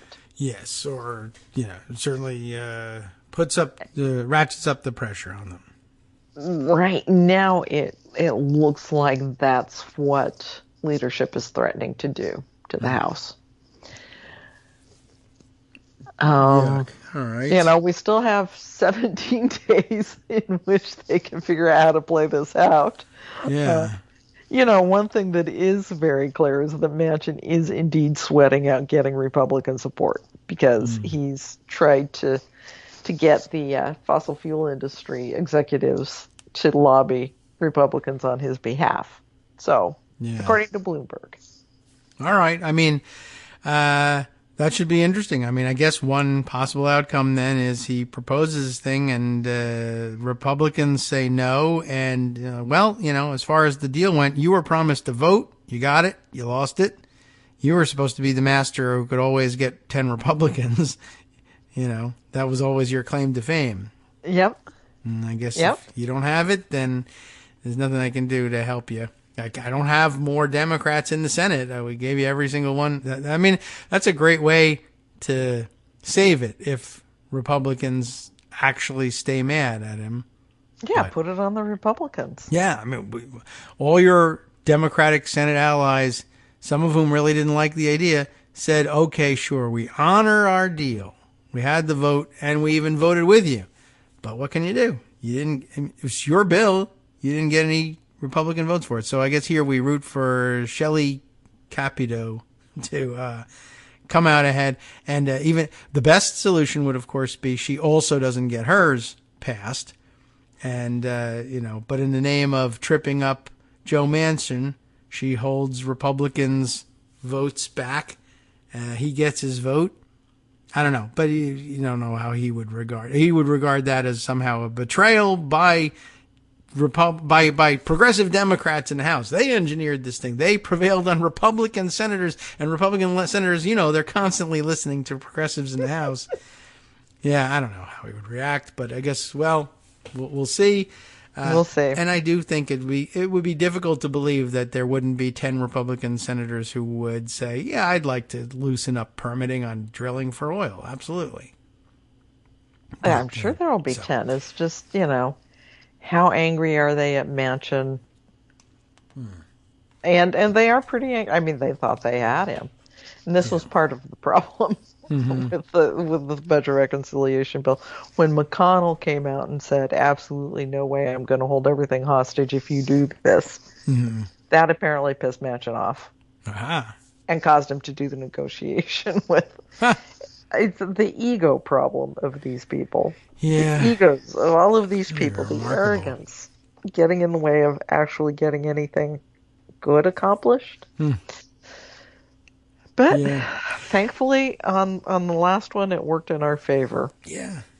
Okay. I mean, that's something you just have to hope that, like judo, every once in a while, just all the momentum was just going this way. After all of the shifting back and forth, you got the egos pointed in the right direction here. Yeah. We'll see what happens. Wow. As of now, it looks like we're going to have a continuing resolution that goes until December 16th. That's kind of, right now, Republicans don't seem to be in a mood to fight that deadline. But I have seen some talk that, they're going to want to push it into 2023 in the event that they have control over one of the chambers. Okay. Yeah. I'm giving them a lot more sway over the budgeting and how much gets spent. So we will see. All right. And they're always making it fun. Yes. Well, as you know, we can't do anything. There's no reporting allowed on politics because it's 60 days to an election now. So we're done, I think, at this point. Well, there's another Manchin thing. I was just hearing you talk about the Michigan thing, the Electoral Count. One of many. Reforms that they're trying to do. And this is another one that Manchin's involved in with, of course, Susan Collins. Yes. Remember how he refused to support the For the People Act and promised he would get 10 Republicans behind his own voting rights bill? He actually had a good voting rights bill. It was a great bill. Yeah. Which, of course, 10 Republicans were not going to support. That was, but that was something that I remember that people said, no, this is actually pretty good. Surprising. Yeah, that was last year. And at the same time, of course, there was Mitch McConnell sending out Susan Collins to say, hey, Susan, get involved here and create your gang and bipartisan, and we can do something to distract them. You're the person that can infiltrate these groups. It was going to be the Electoral Count Act, which Manchin was going to work with her on, and they were going to get 10 Republicans, and they were going to, at least deal with the confusion that is left over from that old law about how things go in Congress after an election, and how do you make sure you don't have false electors, and how do you rule out Donald Trump doing this kind of thing again. Yeah. And they can't get agreement on that. Well, that is surprising. Because, of course, Susan Collins doesn't want to get agreement on anything. No. She just wants to mess things up, draw it out, delay it so that nothing ever gets done that Democrats can point to and say, here's a victory. Yeah. Well, that's her role, right? She's the infiltrator and gets into the gang and then weighs it down and screws it up and says that she's deeply concerned over things. But she's the one in the position who can do that. If you sent Ted Cruz, it wouldn't matter. Even if he said, I'm deeply concerned, people would say, no, you're not. You're Ted Cruz. You're crazy. But Susan Collins, for some people, for some reason, and they're chiefly political journalists, say, well, she's deeply concerned. So she's deeply concerned, and they believe her. Yeah. And so she's working hard. She's always part of the bipartisan gangs. That's her thing. Yeah. And they all fail. Have you not noticed that that's her thing? Uh-huh. No, huh? All right. But I'm there. I go to the gang thing, right? Yeah, I know. Right. And then, and whatever. Okay.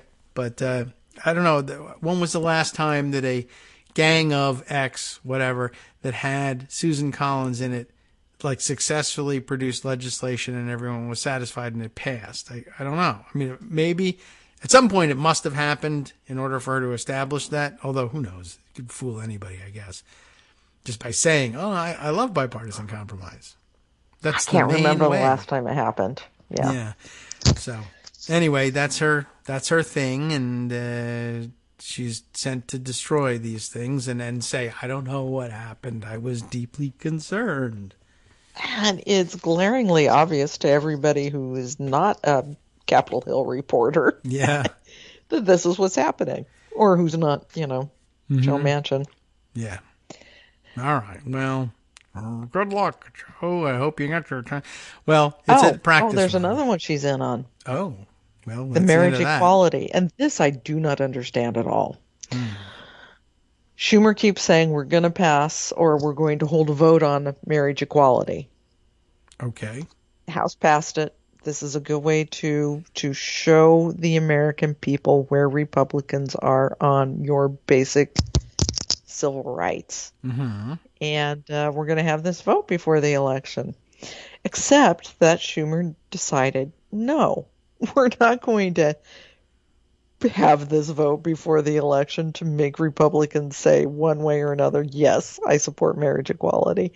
We're going to give it to Susan Collins and Kirsten Sinema and Tammy Baldwin, who I'm kind of surprised is going along with this charade, because they think they can get 10 Republicans. And for whatever reason, they want to get 10 Republicans. They want to make this a bipartisan bill that says, yes, indeed, no matter what the Supreme Court does, people are going to have the right to marry whoever they want. One person, because you can't have polygamy. They put that in. Okay, the bill. Thank you for covering that. I was going to try to cheat, but now I'm caught. I'm not going to do it now. What? All right. I mean, and makes sense. Of course, Republicans are saying religious freedom. We can't do that. This again.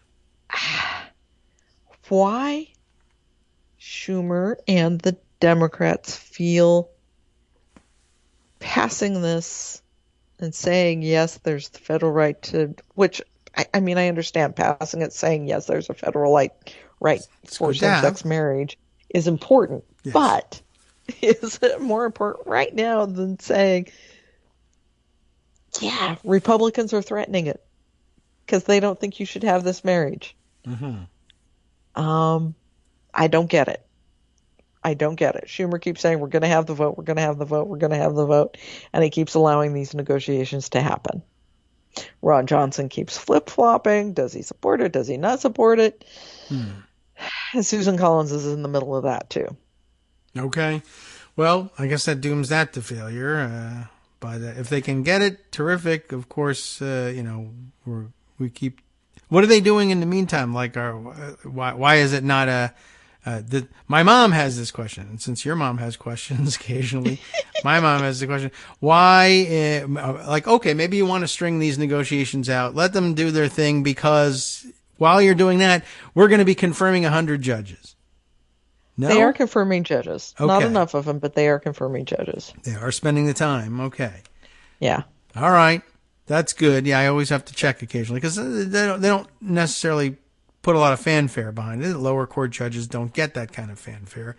So if it's happening, it's important to say so. Mom. Mostly appeals court judges. Yeah. That's pretty significant. Because Durbin, to his credit, he's saying, we don't have to have the blue slips on appeals court judges. Good. We'll move ahead on appeals court judges without them, meaning Republicans don't get to block them. Yeah. Procedurally. Okay, well, that's good. That's a change. I was explaining blue slips, et cetera, and why they went back to them, or not why, but the fact that they did, because there's no explaining why. But that's appeals court judges. Interesting. He's still allowing them mostly on district court judges. Yeah. And he keeps threatening, I'm going to stop it on these judges because you're abusing it. And he keeps not stopping it on district judges. That's not great.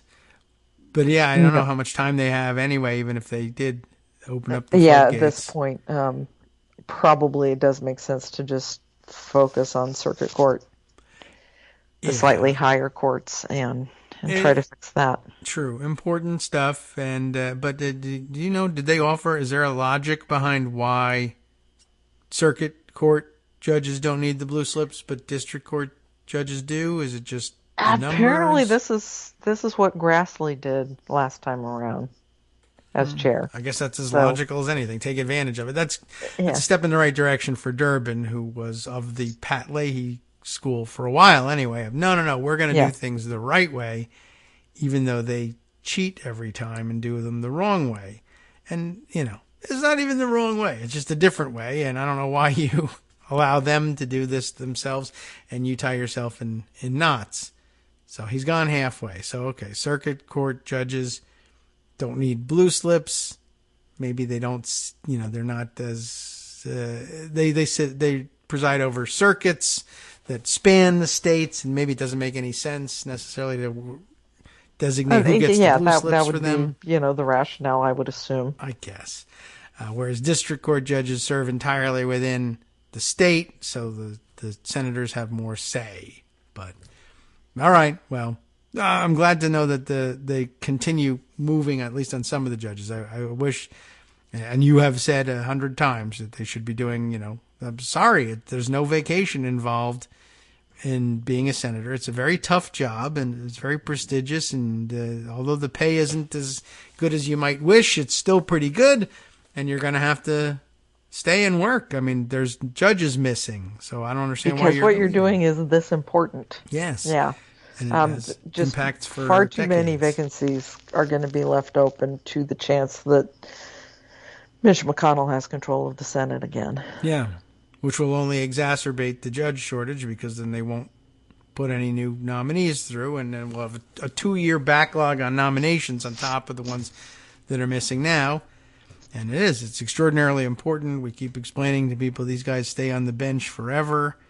Earlier in the case, one of the special masters nominated in the Trump Mar-a-Lago espionage case is a Ronald Reagan appointee. And these guys stay as players in politics forever. Yeah. Reagan's gone in the 80s. He's been dead for decades. He's been out of office for, I don't know, how long is that? 40-something years. And his appointees are playing critical roles in sorting out the classified documents stolen by a president and hustled back to his private club in Florida, and they're still doing this thing. So, I don't know why it's not of top importance, or why they can't spend every waking moment on it. But you also have to deal with permitting gas pipelines and marriage. So, but I mean, that's the ultimate problem of it. Is the Senate should probably never have had a marriage question in its hands in the first place, because who should get married? People who want to get married. That's it. That's the law. That's really not anybody else's business. Right. So as long as it's don't go to the wedding. Not children involved in having to be married. And apparently, we have to spell this out. 2 of you. That's it. Yes. That's the only number. So now, okay, everybody agrees on 10. Republicans are extremely worried about religious freedom and allowing polygamy. That's the one that they don't like. It's sort of interesting. Yeah, because, how come they don't like that religious freedom? There are people who would argue that their religious freedom should mean they can have multiple people involved in a marriage. So look, there are people who argue that hobby stores have religions. So there's that too. They'll do anything. But that always trips me up, and I should always trip them up. But I don't know why. Religious freedom seems to disappear occasionally, even for them. But I don't know. They're weird about religion, and religion is difficult and touchy and tough to work through. But that's why they love it so much, is you can pretty much invoke it anywhere. And everybody freezes and freaks out and deer in the headlights, and they give in to your demands because religion. Yes. The Texas kook judge just the other day did what? Employers don't have to cover HIV medications because religion. That everyone remembers HIV in the Bible, obviously. And it makes no sense, but they just have to say that. Just as Hobby Lobby itself made no sense. Same judge, by the way. Is that right? Okay. Yeah. Well, that's the only thing about it that makes sense. Mm-hmm. Is it's the same guy not making the same nonsense. So, okay. Well, good catch there. I don't think I had noticed that. How could I miss it? Thank you for pointing it out. All right, man. Okay, so we got a good sense of what to look for. It is September 13th. Next Tuesday will be the 20th, so we'll be in the final stretch of... And we'll probably be having the same conversation. Yeah, exactly. And Joe Manchin, Republicans, Susan Collins. I'm sure that's going to be the case, and it'll probably be the same issue, though. All right. Well, back to the grind, I guess. Now you got to write about this thing again. I do have to drop this in for old-time listeners. Scott Brown is kind of back in politics again, sort of. How? What's he doing? Through his wife, Gail Huff Brown. Huh. She's going to run for... She's running for the House. Okay. For the U.S. House of Representatives in the 1st Congressional District. Her primary is today. Okay. Why isn't he doing it? That's beneath him now? I think he probably just lost too many times. That could be. Well, he was senator. He doesn't want to move backwards. That's his... So he's going to let his wife... He was ambassador. Yes. Right. And he was New Zealand. Quiet, too. I loved it. Yeah. And, why he didn't come back with advice on handling COVID from there, I don't know. But at any rate, Good okay. point. So now he wasn't watching. He was just sleeping through the whole thing, figuring no one would bother him. So now his wife runs for Congress in his stead. Okay, well, we'll be on the lookout for it. That does happen from time to time. Yeah, it's a Republican primary, and she's advocating for abortion rights. So okay, that's something. It could happen. It could happen. She could win. Sure. She probably won't, but she could. Okay, well, I can think of a couple other places where that has happened, and the other places around the country. Although what's coming to mind right now, the best swap ever made, Katrina Sweat for Dick Sweat, which was never a good name to be running for office with. It was. They just did it really purely was. for that reason alone, I think. All right, well, at any rate, and Mark Kelly as well. So, although he ran for the higher office, I guess it goes the other way for the men, eh? Yeah. All right. Well, we'll see you next week to discuss it some more. Thanks, Joan. From Thank you. networksradio.com. Appreciate it. All right, and time now You've been listening to hand things over. In the morning with David Waldman. That is interesting, isn't it? Every time the spouse runs, if the wife is running, it's for the lower office. If the husband is running, he gets to run for the higher office. All right, well, we'll straighten that out. And if we don't get to it, Justice Putnam surely will. I don't want to really commit him to it. He's got his own lineup of fantastic stories from around the country and around the world. Next, stay tuned.